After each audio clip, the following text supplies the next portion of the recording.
Iran targeted proxies have been going after those soldiers. The question then becomes what to do as this war clearly seems to be itching to expand. Adam Boehler joins us right now.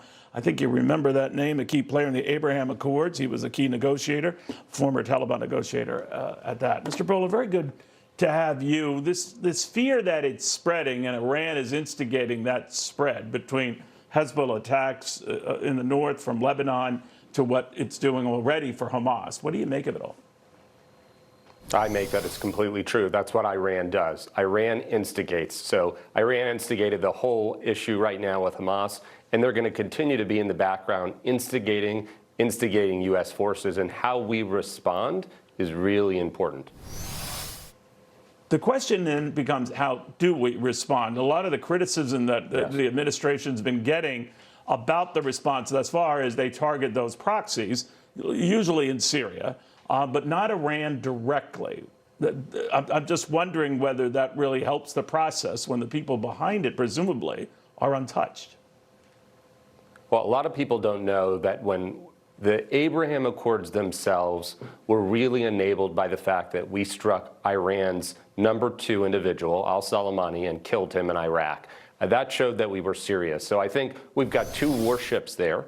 We can respond directly to Iran if necessary. I think we need to make it very clear that if Iran continues to instigate, it's not just the instigators, it's Iran itself. So I think that shows strength in the region. This is not a region that responds to a lack of restraint. It's a region that responds to strength.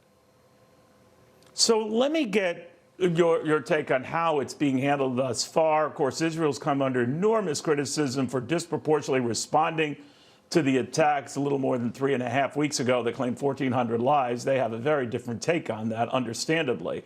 But we're even giving them pressure now. So, sort of saying, be careful, watch out for civilians, provide a passageway so those who need to get out can get out. What do they do? I think at the end of the day, they do exactly what they said they were going to do right after the attacks. They have to get rid of Hamas. Leaving Hamas in there is not going to work. We've tried it. We've tried every other solution here. They need to get rid of Hamas. It's exactly what we said the moment this happened. We knew, and people knew, that international effort and international support was going to wane during there. We have to support Israel in getting done what they need to do. It's not pretty.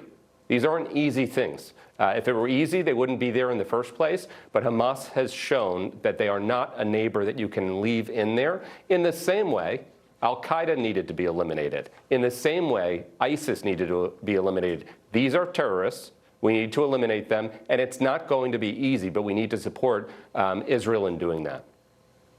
Very few outside of Western countries are supporting Israel, or robustly so.